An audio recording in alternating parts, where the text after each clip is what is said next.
Hoje a gente vai ter uma aula de matemática espiritual, por assim dizer, e vai aprender qual é a relação de 2, 12 e 70. Eu sou Yair Alon e esse é o Zohar Diário.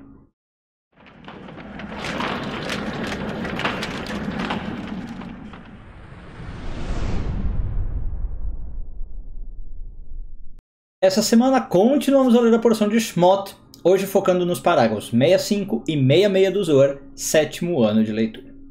Bem, o Zohar vai falar para nós de três números, como eu falei antes da vinheta, 2, 12 e 70, e da relação deles. Mas por que esses três números? Primeira coisa, porque na porção de Shmot a gente fala muito sobre, na verdade no fim de Gênesis e começo de Shmot, que é o segundo livro da Torá, os dois filhos de José, que são netos, portanto, de Jacó, e que Jacó adota como seus, como se fossem filhos dele, apesar de serem netos, e que viram parte da tribo de Israel. Então são dois filhos, Menashe e Efraim, em português Manassés e Efraim, e eles passam a ser parte das 12 tribos de Israel. Então aí começa a relação, dois que viram 12. E esses 12 filhos, viram 12 tribos de Israel, vão para o Egito, e quando descem para o Egito, a Torá faz questão de dizer que eles eram em 70 pessoas que desceram para o Egito. E aí o Zohar começa a se perguntar por que a Torá fica preocupada em explicar tudo isso, Que esses dois filhos de José são adotados como se fossem filhos de Jacó, aí esses 12 viram 12 tribos, e quando vão para o Egito já não são 12, são 70. Por que a Torá está preocupada com todos esses números? Bom, e aí, obviamente, como a gente diz na Kabbalah, nós não estamos falando de nada muito literal. Essas personagens, vamos dizer assim, são arquétipos, são símbolos de outras coisas. Quando a gente fala, por exemplo, de 12 filhos que formam 12 tribos, nós estamos falando de 12 energias que estão disponíveis no mundo. Então, a gente diz na Kabbalah que, por exemplo, essas 12 energias são 12 tipos de pessoas, 12 arquétipos mesmo, arquetipos de pessoas, e que vão se manifestar nas pessoas. Como é que a gente pode entender isso? De dois modos, que são complementares. Esses 12 arquétipos estão, por exemplo, nos 12 signos. Não é à toa que a gente tem os calendários, seja gregoriano, seja cabalístico, com 12 meses.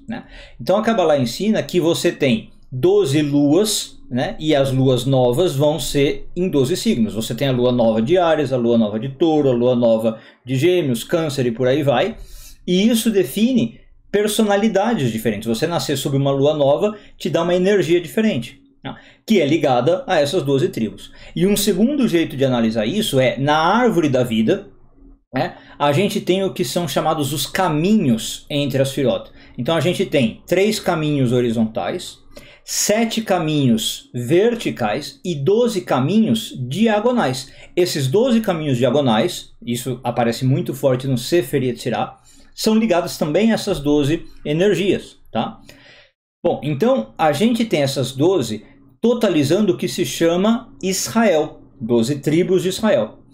Então, além do que eu estou falando, bom, a gente fala assim, eu tenho então uma energia de um signo, ou de uma dessas diagonais da árvore da vida. Quando eu digo isso, quer dizer que uma dessas energias é mais forte em mim, Então eu tenho uma energia mais forte de Áries, Gêmeos, Touro, Câncer, como eu falei. Mas, na verdade, todos nós temos as 12 energias, Todos nós somos compostos pelas 12, é que uma se manifesta mais. Bom, e a totalidade dessas 12 também formam, como eu estava dizendo, o grosso de Israel, a totalidade de Israel, ok? Bom, o que significa esse Israel para Kabbalah? É uma lição aí talvez mais batida para alguns, mas Israel é a totalidade do grupo de pessoas que está tentando evoluir espiritualmente. Pessoas que estão se aperfeiçoando, trabalhando sobre si, tentando se aproximar da luz, tudo isso é Israel, ok?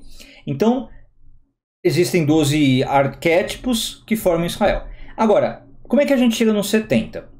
Essas 12 pessoas, elas influenciam, vamos dizer assim, as pessoas que não são Israel. Elas, quando estão fazendo o seu trabalho, veja, é um trabalho individual, elas estão afetando somente a si. Como eu disse, elas estão procurando a espiritualidade, procurando se conectar com o divino, procurando a luz. E é um trabalho pessoal, individual, mas que afeta outras pessoas que não estão fazendo esse trabalho. E essas outras pessoas, como é que a gente chama na Kabbalah? As nações. Então você tem Israel e as nações. Quantas nações existem? É um número simbólico, tá? É um número genérico. 70. 70 nações. Então, quando a Torá conta para nós que esses 12 filhos de Israel foram para o Egito e se tornaram 70, quer dizer, eles entraram em contato com outras 70 pessoas que estavam por lá e influenciaram essas pessoas. Esses 70 são as 70 nações. Então a gente vê na tradição se falar de 70 nações, de 70 idiomas. Quando o templo de Israel, de Jerusalém for construído em Israel, você vai ter que fazer 70 sacrifícios diários para ajudar essas outras nações. Então, o que significa isso? As pessoas que são Israel e têm essas 12 facetas, quando fazem o seu trabalho de elevação, de correção, de busca espiritual, acabam ajudando as 70 facetas das pessoas que não são Israel. É por isso que esse número de 70 se manifesta quando as 12 vão para o Egito. Porque Egito representa o aspecto oposto de Israel, que aliás a gente também falou no vídeo de ontem, né? Israel representa o caminho de evolução, como a gente está falando, quem está buscando, e Egito representa o contrário, as pessoas que estão estagnadas, as pessoas que não estão buscando, ou que até estão buscando, mas não conseguem encontrar, não sabem como buscar, não sabem como encontrar. Então é no Egito que os 12 viram 70, tá? Bom, o que isso significa em aspectos mais práticos? Se você é uma pessoa Israel, como provavelmente é porque você está vendo, por exemplo, um vídeo desse, né, está preocupado em estudar esse tipo de coisa, assistindo um vídeo de Kabbalah, né? Se você é de Israel, você tem que saber que o que você está fazendo na sua vida particular, o seu trabalho particular, é para você, mas no fundo não é para você. Não afeta só a você. Cada mínimo detalhe da sua vida, cada mínimo ato que você faz na sua vida tem uma repercussão cósmica e afeta pessoas que você nem conhece, que você nem tem ideia, e pequenos atos têm um poder, portanto, enorme. Um pequeno ato, e não estou falando de atos bondosos, tá? Ah, então eu preciso ser uma pessoa caridosa, por exemplo, eu preciso ajudar o pobre. Não é isso que eu estou falando. Pequenos atos que você nem imagina estão corrigindo o mundo, estão corrigindo as pessoas, estão corrigindo a humanidade. Vou dar o exemplo que eu dei aqui. Você assistir um vídeo como esse, tá? No nosso mundo lógico, você fala assim, bom, eu estou só vendo um vídeo, não estou fazendo mais nada, é um ato super passivo até, se você parar para pensar. Você está sentado assistindo o vídeo, deitado assistindo o vídeo. Está transformando a vida do mundo, está transformando a vida das pessoas. E não é porque, é o vídeo do Yair, ou porque o Yair... Não, é porque você está preocupado em absorver algum conhecimento. Isso já está transformando. Tá?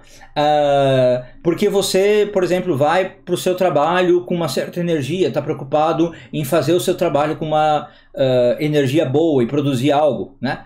Isso está mudando o mundo. Mas Yair, é um trabalho, eu estou trabalhando pelo dinheiro, pelo salário, dentro de uma lógica de sistema capitalista. Não importa. Você está fazendo algo que está produzindo uma energia positiva e está ajudando o mundo. Então o Zohar vem para explicar isso, que esses 12 que são de um grupo super específico Israel, viram 70, percebe? Essa é a ideia, influenciam 70 fora de Israel, no Egito. Então o que o Zohar está tentando falar para nós é que a gente tem essa percepção de consciência extracorpórea, vamos chamar assim, saindo do nosso ego, perceber que o que a gente faz não é só para nós, não fica no nosso mundinho pequeno, extrapolem muito a nossa realidade. E aí é legal que se a gente começa a ter essa consciência, se a gente começa a perceber isso, o peso dos nossos atos é muito maior. Não no sentido negativo, né? Não é pra gente também começar a ficar paranoico, mas para que a gente perceba o quanto a gente realmente tem esse valor e essa importância. Não é à toa que na Kabbalah a gente diz que a missão de Israel, e agora vai ficar muito claro o que significa isso, né, na Kabbalah, tendo essa visão do que é Israel, é trazer luz para a humanidade. A missão de Israel é ser um povo santo, como a Torá define. O que significa ser esse povo santo? Trazer a santidade para a terra, porque aí a gente está fazendo com que os outros também sejam santos. Essa é a ideia. Então quando a gente se imbui dessa consciência, quando a gente se imbui inclusive dessa missão, né? A gente faz a nossa vida ter muito mais significado, a nossa vida ter muito mais propósito e a vida dos outros, ainda que eles nem percebam o que está acontecendo. Né? Bom, essa é a lição que o usuário quer passar, a consciência que o usuário quer que a gente tenha presente o máximo possível no nosso dia a dia. Um bom dia a todos e tudo de bom.